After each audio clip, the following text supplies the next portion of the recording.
Film अभिनेत्री शिल्पा शेट्टी और उनके पति राज कुंद्रा पर 60 करोड़ से ज्यादा का धोखाधड़ी का आरोप लगा है और आरोप लगाया है मुंबई के एक व्यवसायी दीपक कोठारी ने।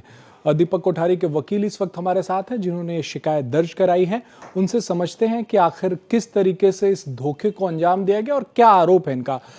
जैन साहब ये बताएं कि जो आरोप आप लोगों ने लगाया है ये किस बाबत लगाया है, किस तरीके से इस धोखाधड़ी को अंजाम दिया गया जो आरोप आप लोग लगा रहे हैं।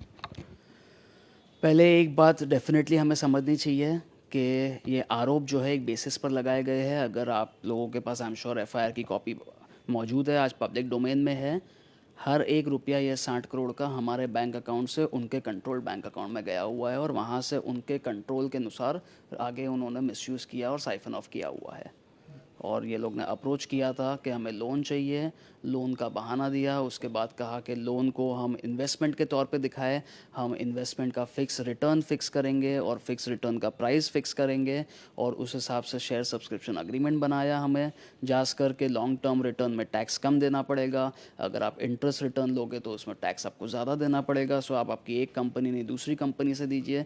ये सारा उन्होंने मिसरिप्रेजेंटेशंस दिया, मल्टीपल मीटिंग्स करी, खुद का सेलिब्रिटी स्टेटस का मिसयूज़ किया और ये पैसा लिया और खुद की राइटिंग में पर्सनल गारंटी दी कि we guarantee the return of this money to you. अगर हम सिलसिलेवार ढंग से समझना चाहे तो सबसे पहले किसने अप्रोच किया और कब अप्रोच किया, क्या कह के अप्रोच किया? 2015 में आरोपी नंबर 1 और आरोपी नंबर 2 जो है उन लोगों ने अप्रोच किया थ्रू इंटरमीडिएटरी कि हमें 75 करोड़ की लोन चाहिए आपकी एनबीएफसी से। किस लिए लोन चाहिए? बिजनेस पर्पसेस के लिए हमको ये टीवी चैनल या ad agency TV channel launch करना है और हमारे दूसरे भी बिजनेस प्रोस्पेक्ट्स है, उसमें हमें ये पैसे को यूज़ करना है। मोर सो बेस्ट डील टीवी जो कंपनी है उसको टीवी चैनल लॉन्च करने के लिए हमको इसको यूज़ करना है। आप लोगों ने क्या कहा इस डील का ऑफर पे? हमारा जो है Deepak ji runs a non banking finance corporation company. NBFC के तहत किसी को कोई भी पर्पस के लिए लोन चाहिए हो, जब तक उनके पेपर्स सही हो, उनके पास रीपेमेंट की कैपेसिटी हो, तो दीपक जी को खाली उनके इंटरेस्ट से मतलब रहता है। फिर वो व्यक्ति उनके बिजनेस के लिए वापरे, जो पर्पस से कहा गया उससे वापरे, rest we are not interested. So ये जो शेयर सब्सक्रिप्शन अग्रीमेंट भी किया गया तो वो कंपनी के पर्पसेस के लिए, बिजनेस पर्पसेस के लिए यूज़ किया जाएगा। प्लस तो आप लोग क्या लोन देने के लिए तैयार हो गए? हाँ, लोन देने के लिए तैयार हो गए। फिर उनकी तरफ से क्या कहा गया? उनके तरफ से कहा गया कि हमें इंटरनल ऑडिट इश्यूज़ है, हमें इंटरनल टैक्सेशन इश्यूज़ है, प्लस हमें दीपक जी को जांचा गया कि आपको टैक्स लायबिलिटी कम आएगी अगर आप इसको ये स्ट्रक्चर नहीं इस स्ट्रक्चर में देंगे, तो आपको पैसे रिटर्न आने से मतलब है, आपके रिटर्न पैसे देने की हम गारंटी देते हैं। आपको जो ब्याज से मतलब है वो ब्याज हम इंटरनल रेट ऑफ रिटर्न जो कहते हैं IRR वो हम आपको लिख के ब्लैक एंड वाइट में देते हैं कि हम आपको 12% साल का देंगे आपके पैसे पे, तो आप ये स्ट्रक्चर की जगह पे ये स्ट्रक्चर से हमें पैसे दीजिए। ऐसा जांच के लोन को इन्वेस्टमेंट में कन्वर्ट किया। लोन को इन्वेस्टमेंट यानी कि कर्ज को आपको इन्वेस्टमेंट बना के उन लोगों देके आप इन्वेस्ट कर दीजिए। Yes yes yes yes. उसमें इन्वेस्टमेंट में क्या ग्राउंड्स रखे गए थे, किस तरीके से पैसे दीपक जी को वापस लौटने थे, आपके क्लाइंट को वापस लौटने थे? पैसे ऐसे वापस लौटने थे कि वो जो है मोरेटोरियम के बाद उसको पैसे को रिटर्न करेंगे over a period of time. The repayment schedule was to come. इन्होंने ये भी कहा कि हम आईपीओ लॉन्च करने वाले हैं, सो आईपीओ लॉन्च करेंगे तो तभी हम आपको एग्जिट दे देंगे, नहीं तो अगर आईपीओ लॉन्च नहीं किया विद इन से 3 इयर्स तो हम एक म्यूचुअली अग्रीएबल पीरियड फिक्स करेंगे जब हम आपके पैसे रिटर्न करेंगे। और जब तक हम आपके पैसे रिटर्न नहीं करते, जो डेट पे हम आपके पैसे रिटर्न करते हैं उस डेट तक वो पैसे पे from the date of our payment till the date of repayment 12% per annum के हिसाब से रेट ऑफ रिटर्न फिक्स करके दिया गया था। पैसे किस फॉर्म में दिए गए, कितने कितने इंस्टॉलमेंट्स में दिए गए और उसके बाद क्या हुआ? Multiple instalments over a few months. All पूरा पैसा जो है हमारे बैंक खाते से उनके बैंक खाते में ट्रांसफ़र किया गया है। फिर वो पैसे जो बैंक खाते में ट्रांसफर हुआ वो क्या उनके कंपनी के खाते में ट्रांसफर नहीं हुआ, क्या पर्सनल अकाउंट्स में ट्रांसफर हुए? कंपनी के खाते में ट्रांसफर हुए। कंपनी का खाता कंट्रोल्ड बाय देम। फिर आप लोगों का ये भी आरोप है कि वो पैसे बाद में उनके पर्सनल अकाउंट्स में गए हैं? पार्टली यस, आरोप है ये हमारा, डेफिनेटली है। वो पर्सनल अकाउंट्स में वो पैसे गए, उसके बाद उन पैसों का क्या इस्तेमाल हुआ, क्या उस वो भी आप लोगों ने अपनी शिकायत में लिखा है? नहीं, हमारे पास उनके बैंक अकाउंट्स का एक्सेस नहीं है, वो जांच एजेंसी का काम है, उन्होंने डेफिनेटली वो पूरा वेरीफाई किया है हमारे एलिगेशंस को। ये बेसिकली इकोनॉमिक ऑफेंसेस विंग जो है मुंबई पुलिस की EOW, यहाँ पे ये कंप्लेन दी गई थी बिकॉज 10 करोड़ के ऊपर बॉम्बे स्थित जो भी कंप्लेंट्स होती है उससे इकोनॉमिक ऑफेंसेस विंग में फाइल किया जाता है। और इकोनॉमिक ऑफेंसेस विंग का एक प्रोसीजर है कि वो सिंस ये सारी मैटर्स 10 करोड़ के ऊपर की ही मैटर्स वो लेते हैं, so you can't just go and register an FIR over there. वहाँ पे एक डिटेल्ड प्राथमिक चौकशी आपण त्याला म्हणतात मराठी में अगर कहे तो, सो प्रिलिमिनरी इंक्वायरी कहते हैं इंग्लिश में। वो प्रिलिमिनरी इंक्वायरी कंडक्ट करते हैं जिसमें वो एलिगेशंस को पूरे तरीके से वेरीफाई करते हैं and after being satisfied they issue an order के by which you can go and register an FIR. They then call you कि okay we have verified your complaint, now we will register your FIR. So after a detailed verification करके ये FIR launch की गई है। Of course जैसे हम फंसे भी उनके सेलिब्रिटी स्टेटस में, हमें ये भी व्रात झेलना पड़ा है कि because of their celebrity status एक डिटेल्ड इंक्वायरी का सामना कंप्लेनेंट होते हुए हमें पहले करना पड़ा। EOW ने पूरी तरीके से जांच पड़ताल करके, क्योंकि दे फेल्ट के that is an aura, there is a celebrity status, तो पूरी तरीके से जांच करने के बाद ये FIR लिया गया है। उन पैसों का क्या हुआ, कुछ पता चल पाया आप लोगों को जांच में? क्या कुछ जांच एजेंसी ने आप लोगों से शेयर किया हो या आप लोगों ने पर्सनल लेवल पे कुछ पता किया हो? क्या उन पैसों से पार्टीज की गई या फिर प्राइवेट चॉपर्स बुक किए गए या प्लेन बुक किए गए? डेफिनेटली ये पैसे साइफन ऑफ हुए हैं, डेफिनेटली ये कंपनी से उनके पर्सनल एक्सपेंसेस पे किए गए हैं, डेफिनेटली ये पैसे से उनके पर्सनल कुछ एसेट्स खरीदे गए हैं, डेफिनेटली ये पैसे पार्टली उनके पर्सनल अकाउंट्स में गए हैं बिकॉज इतना ही जानकारी तो हमें भी प्राप्त हुई है। डिटेल जानकारी के किस चॉपर का पेमेंट हुआ, कैसे हुआ, वो तो जांच का दायरा है और जांच एजेंसी डेफिनेटली उस पर वी आर श्योर के आगे कार्रवाई में वो इसका खुलासा कर सकते हैं। अच्छा, हम वापस वहाँ पे लौटते हैं। अगर आप लोगों ने जब 60 करोड़ रुपए दिए, एग्रीमेंट में क्या कहा गया था, कितने पैसे आपको वापस लौटेंगे और कब आपको लगा कि अब ये पैसे वापस नहीं मिलेंगे?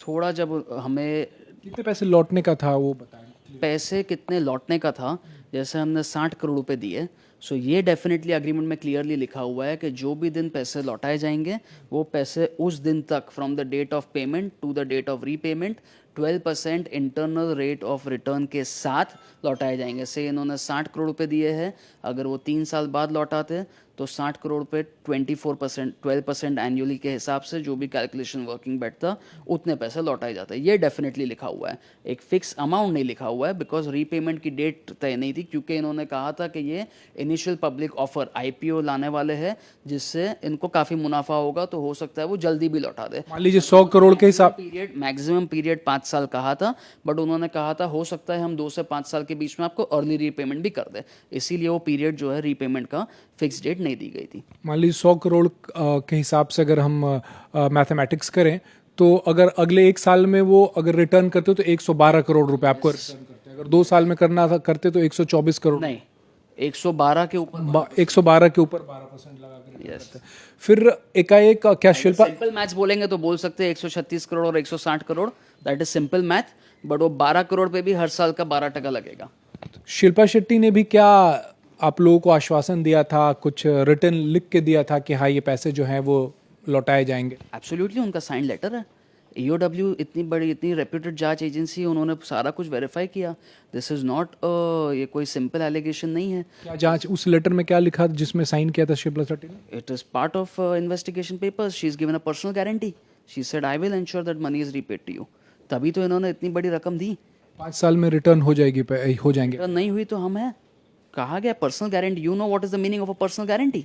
तो आप लोगों ने शेयर खरीदे? If you issue a personal guarantee for your flat, अगर आप होम लोन लेते हैं या अगर मैं कोई लोन लेता हूँ कोई बैंक से और मैं पर्सनल गारंटी देता हूँ, उसका मतलब क्या है? या मैं कोई कंपनी के लिए या आप कोई कंपनी के लिए या किसी के लिए आप पर्सनल गारंटी देते हैं, personal guarantee means that is what is personal guarantee, और वो राइटिंग में है। आप लोगों ने शेयर्स खरीदे थे उनके या पेमेंट किया था, कैश में दिए थे या कुछ इलेक्ट्रॉनिक ट्रांजैक्शन? लोन ट्रांजैक्शन था which was structured as they desired, जहाँ उन्होंने कहा कि हमको भी फ़ायदा होगा आपको भी फ़ायदा होगा, इसको इस तरीके से स्ट्रक्चर करिए। वो स्ट्रक्चर डिसाइड किया गया था, बट जितने भी तथ्य मैंने आपको कहे अब तक वो सारा कुछ डॉक्यूमेंटेड है। मतलब शेयर्स खरीदे आप लोगों ने?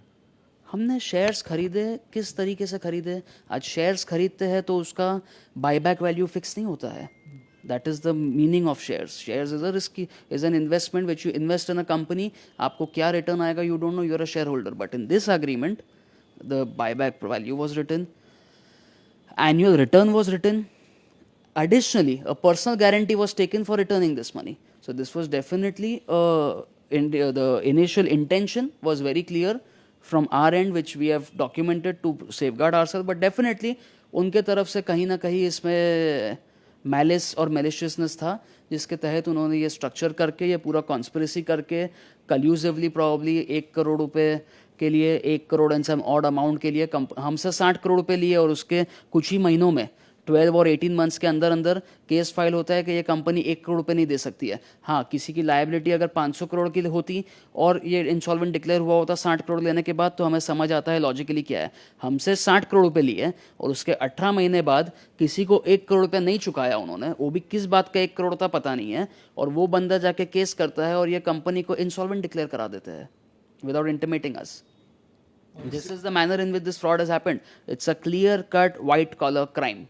और इसी बिना पर उन्होंने आपको पैसे देने से इनकार कर दिया कि अब एक कंपनी जो है वो दिवालिया हो गई है. दिवालिया हो गई है, वो रिकॉर्ड पर हो गई थी. हमको कहा कि आपको पर्सनल गारंटी है ना, आप काहे चिंता कर रहे हैं, हम तो है ना इधर, हम कहाँ गए. आपको हमने लिखित में स्पष्ट तरीके से पर्सनल गारंटी दी है, we are responsible for it. हम आज देंगे, कल देंगे, ये करेंगे, वो करेंगे. बातें खुद दोनों आरोपी जो हैं, शिप्रा शेट्टी और राज कुंद्रा दोनों कर. यस, मुझे पसंद आया आपने पहली बार आरोपी का, अच्छी बात है.